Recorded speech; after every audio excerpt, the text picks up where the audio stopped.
Good afternoon and welcome to the Jerusalem Press Club's webinar in the series Israel is Alive and Kicking. I'm Talia Deco. As the initial dust settles following the announcement of a normalization agreement between Israel and the UAE, questions are surfacing about its impact on relevant parties and processes. Joining us today is Ambassador Dr. Michael Oren, former member of Knesset for Kulanu and former Deputy Minister in the Prime Minister's Office. Dr. Oren was Israel's ambassador to the United States between 2009 and 2013. He is also a renowned historian and author of books on Israel's wars, as well as American policy in the region. Thank you for joining us, Ambassador Oren. The ambassador is having a few technical difficulties, so it might sound a little bit strange to you guys, but we'll figure it out. So thank you for your patience. Ambassador, first question. Is Elliot Abrams' epicenter theory that the Palestinian-Israeli conflict is the central strategic question in the Middle East no longer dictating U.S. policy in the region?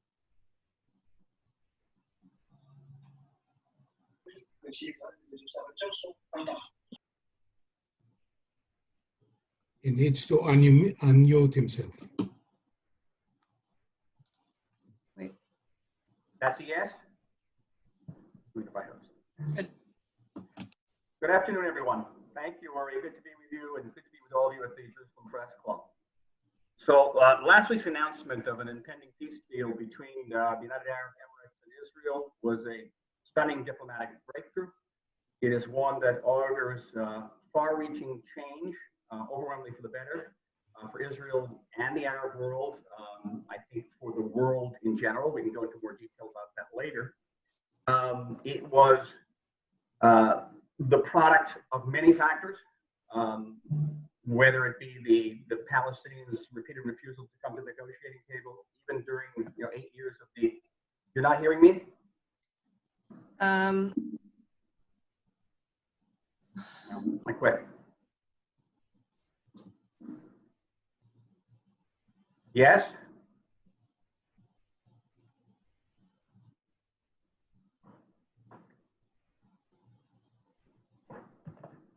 Now, can you hear me? Better. Better? Should I start from the beginning? If anything I said. We heard. Keep going.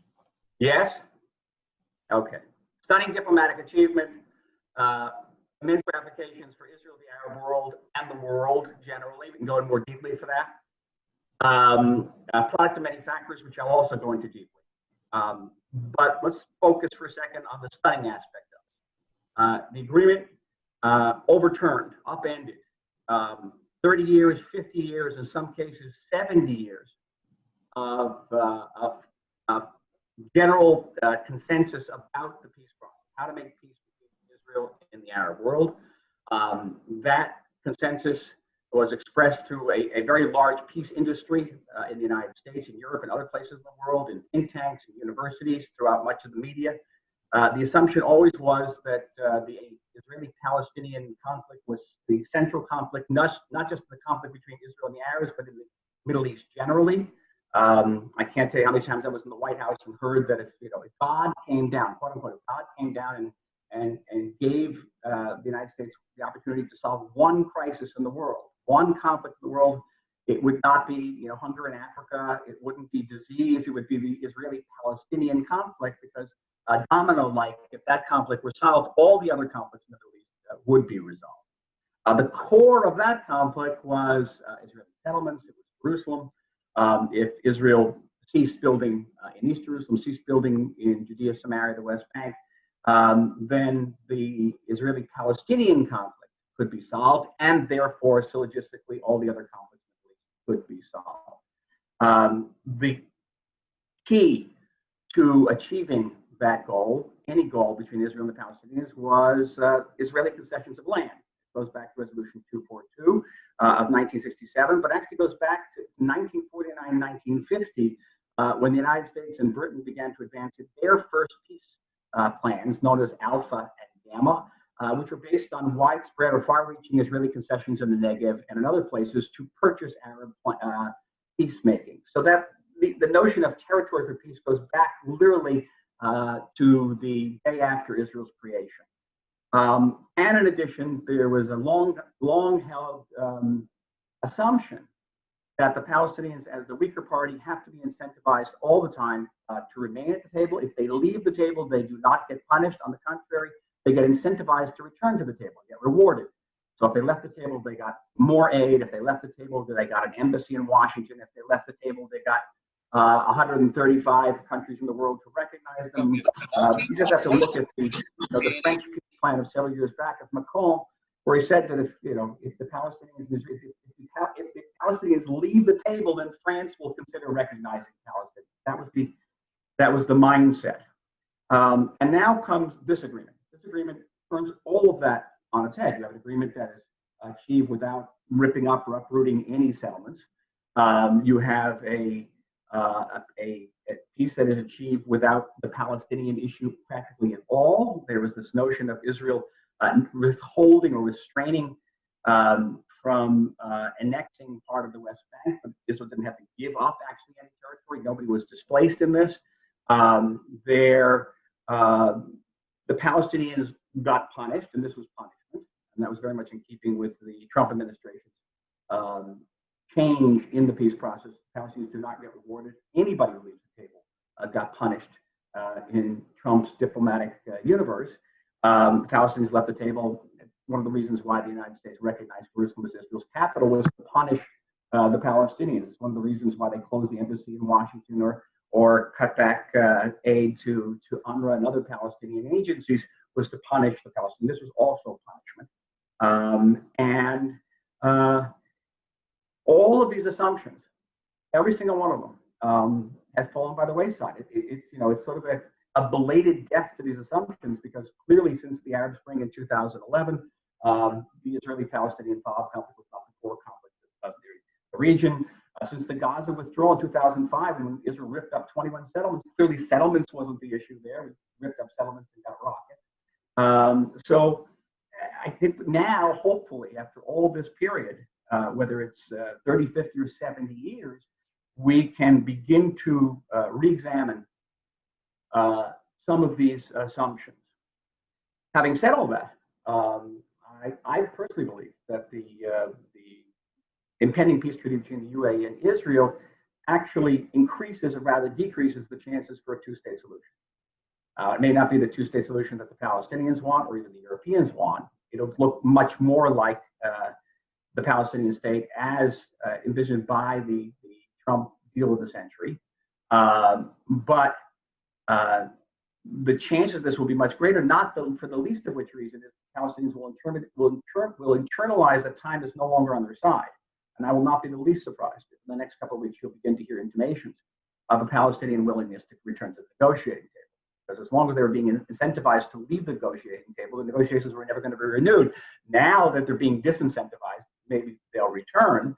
And there's a plan on the table that has the support of the Israeli mainstream, a very large majority of the Israeli center, both center, center-right, center-left, as well as important players like the UAE and others. And that momentum will increase as other Arab states, Bahrain, Oman, maybe Sudan, will follow this lead of the UAE and strike peace agreements with Israel. There are even some intimations that Lebanon would go that way as well. I'll withhold comment on that for the time being as well. This is truly a game changer. Why did it happen? Many reasons. There was the immediate reason to stop Israel's planned annexation of 30% of Judea and Samaria. There was frustration on the part of the Emirates and others with Palestinians' continued rejection of peace offers. By the way, going back not just to Trump and Obama, but going back to the 1930s, fed up with it. But above all, it had to do with the Iranian issue and America's position in the Middle East. The signing of the JCPOA, the Iran nuclear deal in 2015, that was a game changer. Ironically, there were people in Washington who thought you could pursue peace and reconciliation with Iran at the same time, that somehow by giving Iran many tens of billions of dollars and giving it legitimacy to continue its conquest of the Middle East and supporting world terror, would somehow give the Israelis and the Arabs the confidence to make peace, give them security to make peace. And of course, that was ill-founded. The two goals of achieving nuclear reconciliation with Iran and peace between Israelis and Arabs were mutually contradictory, deeply mutually contradictory. Now, so the minute the agreement was signed, and it was clear from the outset that both Israeli and Arab prognostications that this agreement would not lead to an Iran as being a responsible regional power, that's a quote, you may recognize it, but would actually finance Iranian expansionism as a support for terror, and greatly augment the threat both to Israel and Sunni Arab states, and at the end of the day result in a nuclear-armed Iran. There was a sunset clause, plus Iran got to keep all of its nuclear infrastructure, plus Iran could develop more advanced centrifuges and an international intercontinental ballistic system to deliver nuclear weapons. All of that was in the wonderful 2015 agreement. That was terrifying. It was terrifying both to the Israelis and to Sunni Arab states. And it greatly incentivized those two parties to bind together in a unified and overt strategic front against Iran. Obviously, this was going on not overtly in the previous years, but it was important that this would be an open alliance between Iran, against Iran. With that, the United States withdrew under the Trump administration, withdrew from the JCPOA. That restored to a large measure America's leverage in negotiations, and the United States was very tough on the Palestinians. So the United States was able to play a more effective role as a broker in this particular arrangement between Israel and the UAE. But there's another factor which almost hasn't been discussed, at least in my reading, and that is the withdrawal of the United States from the region, which began under Obama, the refusal to intervene in the Syrian civil war, for example, but continued apace under the Trump administration. So this is not a matter of Republicans and Democrats. This is America withdrawing from the Middle East. America abandoning long-held doctrines, particularly the Carter Doctrine about American control of the Persian Gulf and control of oil lanes to the Persian Gulf. The most recent withdrawal of American forces from Syria, all of that had a profound impact both on Israeli and Sunni Arab thinking as other actors, and not necessarily beneficial actors, filled the vacuum left by the American withdrawal, whether it be Russia, Iran, Turkey, ISIS for a period. And all of this greatly enhanced or accelerated this momentum toward bringing Israel and the Sunni states, beginning with the UAE, together. So that, again, are factors which they're multifaceted factors, but they were all there, and they all serve to facilitate this historic breakthrough. Moving forward, just to reiterate, I believe that other Arab states will follow in this lead. I believe this can actually serve as an incentive for the Palestinians to return to the negotiating table, particularly as Mahmoud Abbas, at some point, it will no longer be in power, and a new Palestinian leadership may emerge. It may be a Palestinian leadership that is actually backed by Sunni Gulf countries, and it will be a historic wedding, WEDDING, wedding, between the world's most innovative country and some of the world's wealthiest countries. And that can be transformative, not just for the Middle East, that can be transformative for the entire world. I know of Israeli heads of mid-sized startups, mid-sized tech companies that have already received communications from their counterparts in the Gulf. People want to do business. And I think this is very positive. This heralds some very positive developments in the near future. So I've been given, I can't hear you, but I have questions that have been submitted to me, right? So I will look at those questions. Talia, is that what I'm going to do? That's a yes. Go like this. Oh, it's your phone. You're calling me. Okay. I was wondering who's calling me. Okay, hi. Hi. So some of the questions, of course, have become irrelevant following your very extensive answer to the first question. So thank you for that, first of all. We do have a few questions that have come in about the issue of weapons. Could you? So can you hear me? I hear you fine. Okay. So in terms of I hear you fine. how Israel can maintain its qualitative military edge in this new reality, and also if you can comment specifically about the F-35 deal, how that provides an incentive for the UAE. Well, there's nothing really new here. First of all, the desire of Gulf countries to secure advanced American weaponry goes back to the 1970s. It goes back to the 80s with the AWAC sales. You all recall that. That's not new. That has to be counterbalanced to America's historic commitment to Israel to retain Israel's QME, qualitative military edge. And this is truly an historic and unique commitment of any foreign government to Israel or to any other countries in the world. What does it mean simply? It can be summarized in one word. The United States undertakes to ensure that Israel can defend itself by itself against any Middle Eastern adversary or any combination of Middle Eastern adversaries. And it's always been our understanding of the QME undertaking that includes countries that could possibly be adversaries in the future. And we had the example of Iran in 1979, which always, remains very much in our memory, that you could have a country that's very well armed with American weaponry, and that weaponry all of a sudden could be aimed at the state of Israel. So every year, the president has to report to Congress, sometimes openly, sometimes clandestinely, how his administration, and so far it is still his administration, has preserved the QME of the state of Israel. So irrespective of whether this deal for the F-35 goes through with the UAE, at the end of the day, the president is still going to have to report to Congress. And if Congress determines that Israel's QME has not been preserved, then Congress will block the deal. And so the deal may go through. During the Obama years, that administration sold about $80 billion worth of arms to the Middle East, some of it quite sophisticated, to some countries that were not openly hostile to us, but could potentially be in the future. And we conducted extensive negotiations with the administration to address our QME. And by the way, at the end, it was addressed. It was. The sales went through, but it was addressed. Now, a lot of this is highly classified, and they can't go through it in any setting. Strangely enough, not even in the Knesset.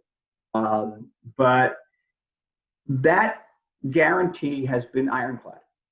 And I have every assurance that irrespective of who wins in November, it is an American law, and it will be maintained.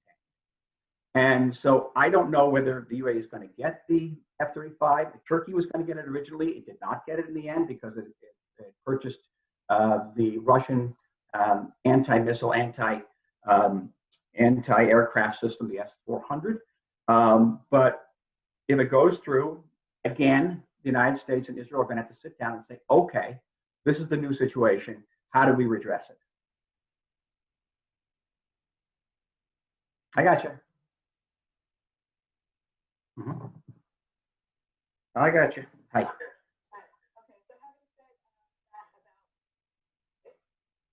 Sorry, I hear you. I'm repeating myself because they didn't hear. Having said what you said about the obligation to Congress, how do you see Joe Biden, in the event that he is elected come November, addressing policy in the region, both with regards to Iran and the Palestinians, and this the issue of peace with the rest of the Arab states as well? Well, any Biden administration is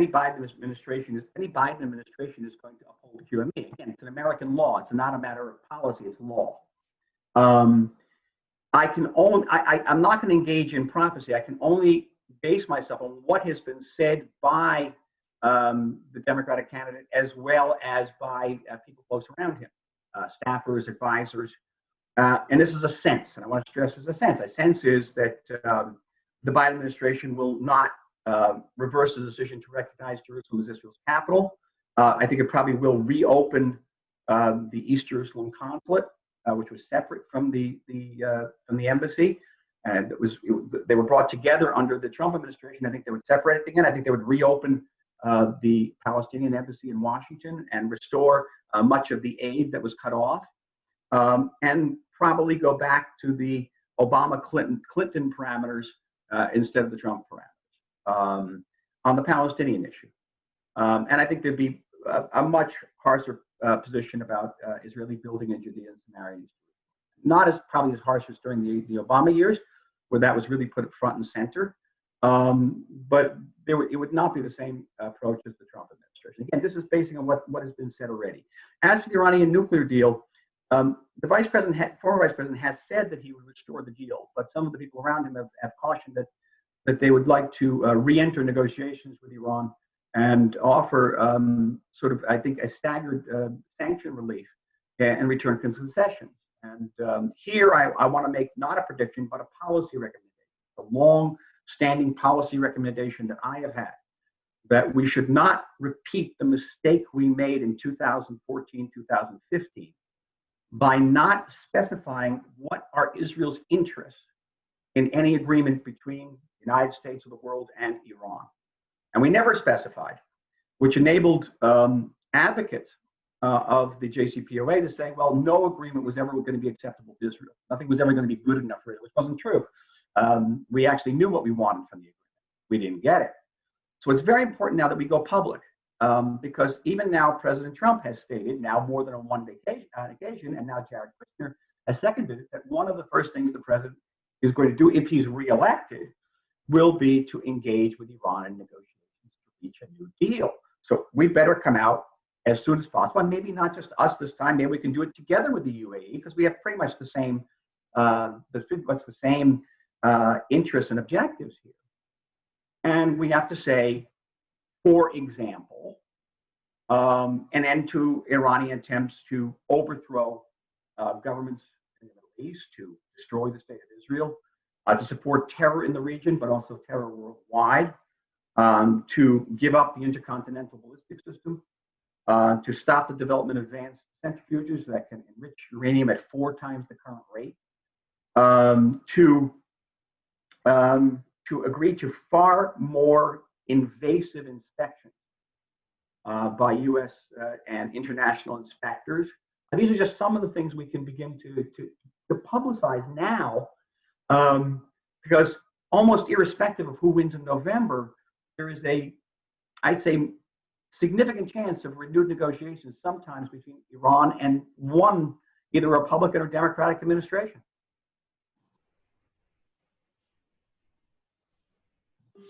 Yep. Yeah. Rumors of possible Israeli elections are approaching. Is the issue of annexation really off the table, or is this a temporary move? Well, it's not off the table for the Israeli right. It's not off the table for the Israeli right. And Yamina of Bennett and company will run with it very strong. And that's the biggest threat to Netanyahu today is from the right and not the left. By the way, I used to say this for months to American audiences. They were shocked. They were convinced that there was a strong left out there that was going to oppose Netanyahu. No, the biggest threat he has is on the right. And he may be trying to cut toward the center, because there are some votes available in the center, by not proceeding with annexation and by going the direction of peace with the UAE. But it's a gamble for Netanyahu. He has what I call the Y scar.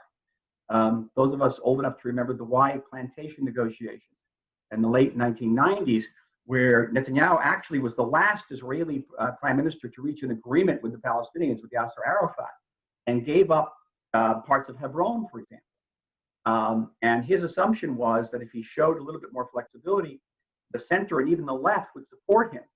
But what happened was that the right abandoned him, and the center and the left took a step back and let him fall.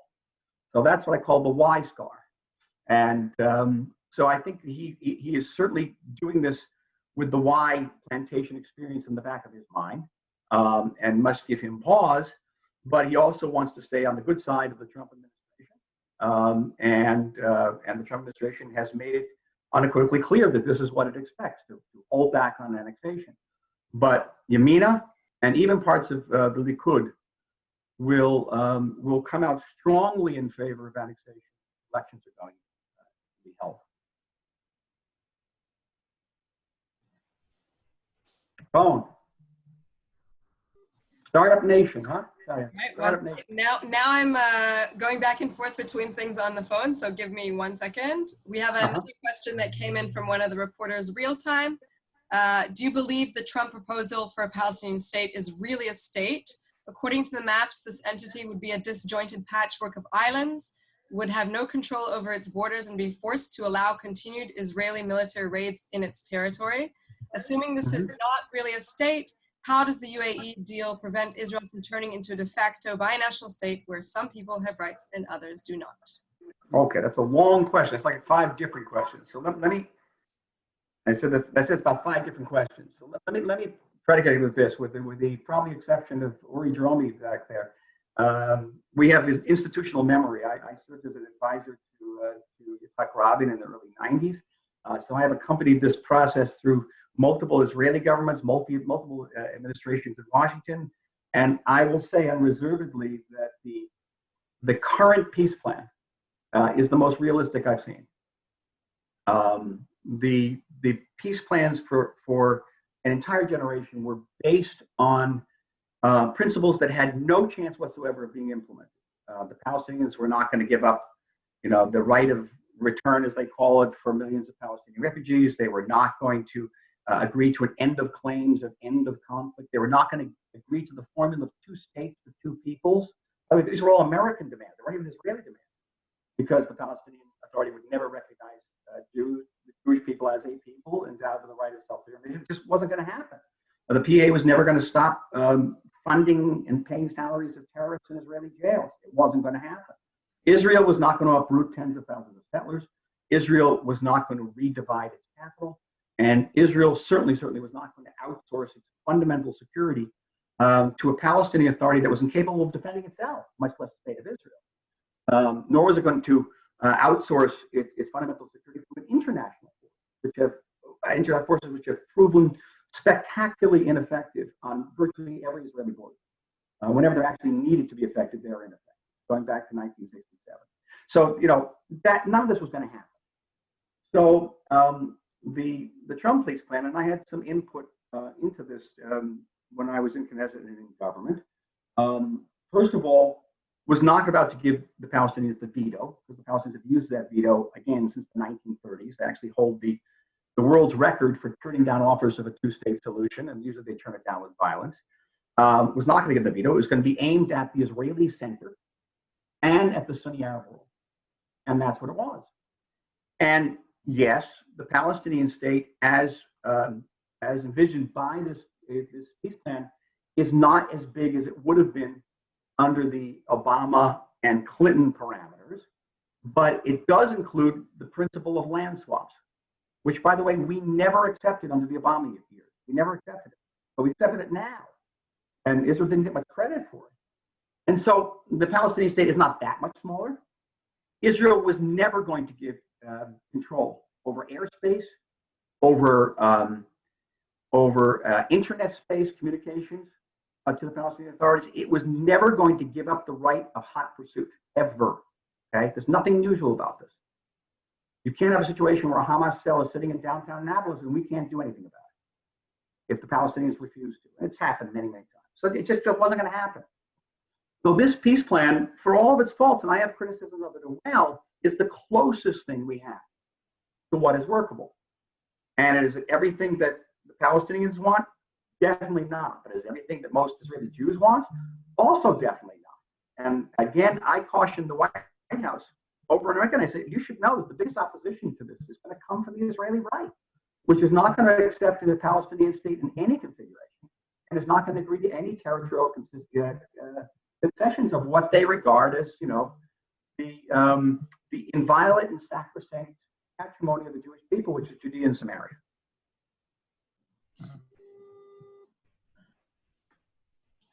So I know you have 1 minute left of what you said you have time for today. So I have 5, but okay.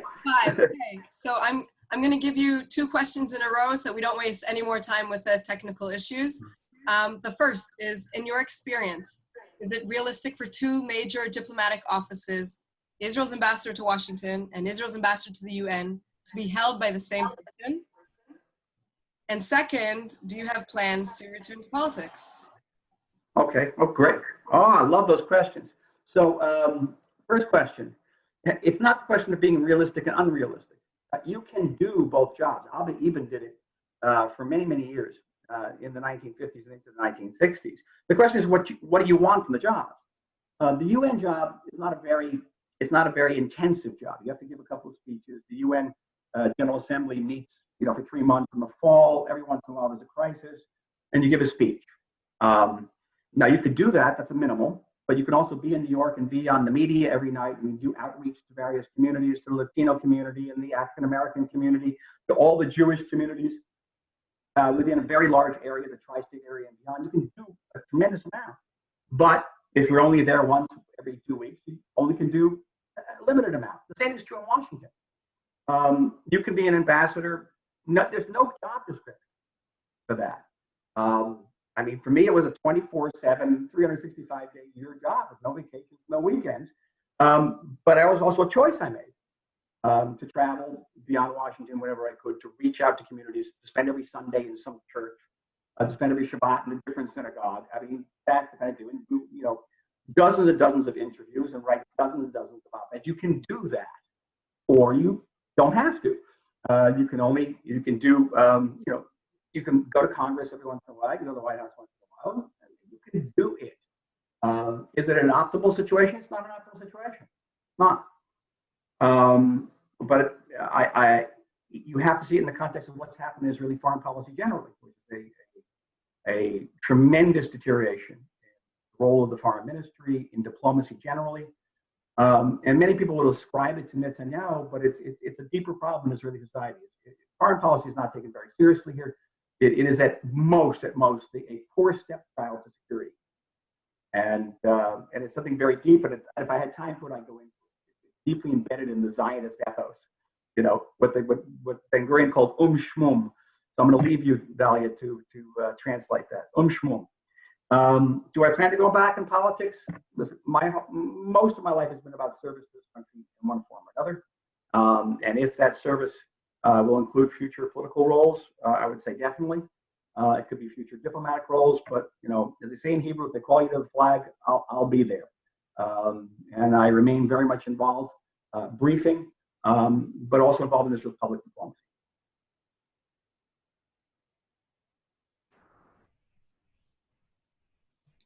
Okay. Mm-hmm.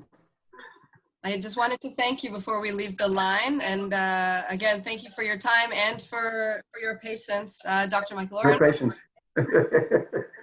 Former Deputy Minister and former Ambassador of Israel to the US. Thank you. Thank you. Bye. Bye, everyone. Take care. Bye-bye.